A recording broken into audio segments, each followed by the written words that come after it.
বুয়েটের ডিজাইনকৃত নিরাপদ স্বল্প গতির 3 চাকার ব্যাটারি চালিত ই রিক্সা উদ্বোধন করতে এসেছেন স্থানীয় সরকার ও পল্লী উন্নয়ন ও সমবায় মন্ত্রণালয়ের উপদেষ্টা আদিলুর রহমান খান এবং সড়ক উপদেষ্টা ফাউজুল করিম ভুইয়া। তারা এই বুয়েট ডিজাইন করা যে ই রিক্সা অর্থাৎ পরিবেশ বান্ধব ই রিক্সা উদ্বোধন করেছেন। এখানে উদ্বোধন চলছে, তারা ঘুরে ঘুরে সেই রিক্সাগুলো দেখছেন। আমরা দেখছি দুই উপদেষ্টা এখানে রয়েছেন। দর্শক, এই মুহূর্তে রাজধানীর আফতাবনগর থেকে আপনাদেরকে যুগান্তর লাইভে সরাসরি যুক্ত করেছে আমি মিনহাজুল ইসলাম। সরাসরি দেখানোর চেষ্টা করছি পরিবেশ বান্ধব বুয়েটের ডিজাইন করা স্বল্প গতির ই রিক্সা, যেটি আজকে উদ্বোধন করা হলো পরীক্ষামূলকভাবে। এটি সড়কে চলবে, সেই জন্য কিন্তু উদ্বোধন করা হয়েছে। বুয়েটের যে শিক্ষার্থীরা এবং শিক্ষকরা এই সাথে জড়িত তারা রয়েছেন, পাশাপাশি দুজন উপদেষ্টা।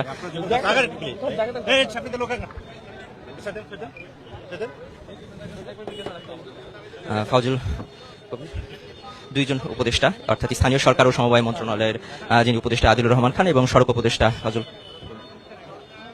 সড়ক উপদেষ্টা দুজন কিন্তু এসেছেন এবং তারা এটি উদ্বোধন করলেন একটু আগে। এই যে রিক্সাগুলো দেখছেন এগুলো মূলত আজকে থেকে ঢাকা উত্তর সিটি কর্পোরেশনের তত্ত্বাবধানে সেগুলো মূলত আজকে থেকে সড়কে চলবে। একটু যদি কথা বলার চেষ্টা করি, নতুন রিক্সা কেমন লাগছে? হ্যাঁ, ভালো।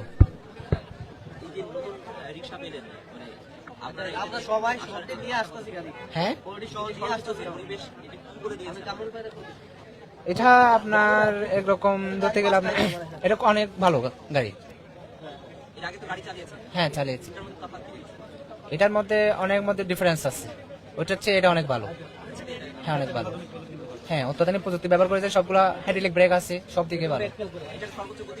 সর্বোচ্চ করে 30। হ্যাঁ, 30। যারা চালক রয়েছেন, যারা এই গাড়িগুলো পেয়েছেন, তাদের সাথে আমরা কথা বলার চেষ্টা করছিলাম। আমরা দেখছেন যে নতুন এই গাড়িগুলো মূলত সরকারি বিধি মোতাবেক গাড়িগুলো এই পরীক্ষামূলকভাবে ঢাকা উত্তর সিটি কর্পোরেশন এলাকার যে রাস্তাগুলো রয়েছে সেই রাস্তাগুলোতে চলবে। আজকে সকাল 9:30 দিকে কিন্তু এই 3 চাকার যে স্বল্পগতির ব্যাটারি চালিত রিক্সা সেগুলোর পাইলটিং প্রোগ্রাম অর্থাৎ পরীক্ষামূলক ভাবে কিন্তু এগুলো রাস্তায় চালানোর জন্য আজকে উদ্বোধন করা হচ্ছে।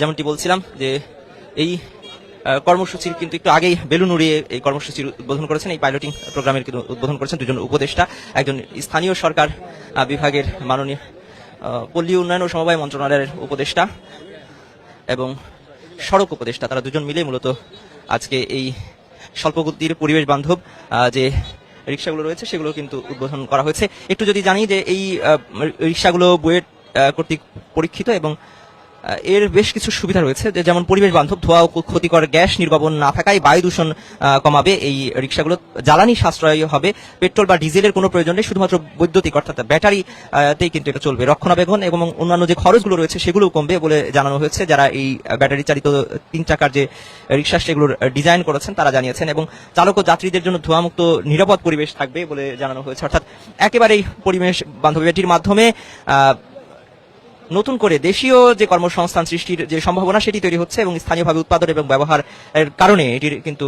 মানুষের কর্মসংস্থান বাড়াবে। এই যে বাইকগুলো অর্থাৎ এই 3 চাকার যে ইজি বাইক বা ব্যাটারি চালিত রিক্সা যেটিকে বলছি আমরা, সেটি কর্মসংস্থান অর্থাৎ নতুনদের কর্মসংস্থান তৈরি করবে, এরকমটাই কিন্তু প্রত্যাশা করছেন যারা এই ব্যাটারি চালিত যে রিক্সাগুলো ডিজাইন করেছেন বুয়েটের কর্তৃপক্ষ। তাদের সাথেও আমরা কথা বলার চেষ্টা করবো। তার আগে একটু দেখাই যে এই যে রিক্সাগুলো এগুলো কিন্তু আপনারা জানেন যে অতিরিক্ত রিক্সা এবং বিশেষ করে আমরা যে 3 চাকার রিক্সাগুলো দেখি, মোটর চালিত যে রিক্সাগুলো চলে সড়কে, সেগুলো কিন্তু হাইড্রোলিক ব্রেক না থাকার কারণে মূলত বিভিন্ন সময় বড় ধরনের দুর্ঘটনা হয় এবং মৃত্যুর ঘটনাও কিন্তু ঘটেছে। সেই জায়গা থেকে এই যে ব্যাটারি চালিত রিক্সাগুলো সেগুলোতে কিন্তু হাইড্রোলিক ব্রেক সিস্টেম রয়েছে এবং এর গতি সর্বোচ্চ ঘন্টায় 30 কিলোমিটার। তার মানে এটির গতি কিন্তু সর্বোচ্চ না। অন্য যে গাড়িগুলো রয়েছে সেগুলোর ক্ষেত্রে কিন্তু অন্য রিক্সাগুলোর ক্ষেত্রে অর্থাৎ ব্যাটারি চালিত যে রিক্সাগুলো তৈরি করা হয় বা বাজারে চলছে রাস্তায়, সেগুলোতে কিন্তু গতি নিয়ন্ত্রণের সেরকম ব্যবস্থা থাকে না, যার ফলে বিভিন্ন সময় কিন্তু মারাত্মক দুর্ঘটনা ঘটে। সেই জায়গা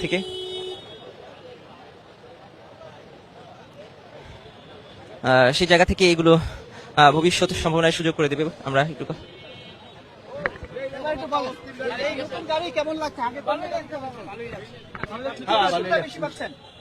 কি সুবিধা বেশি পাচ্ছেন? ব্রেকের সুবিধা, চালানের সুবিধা, সব দিক দিয়ে। চালানের পরে বুঝবো কি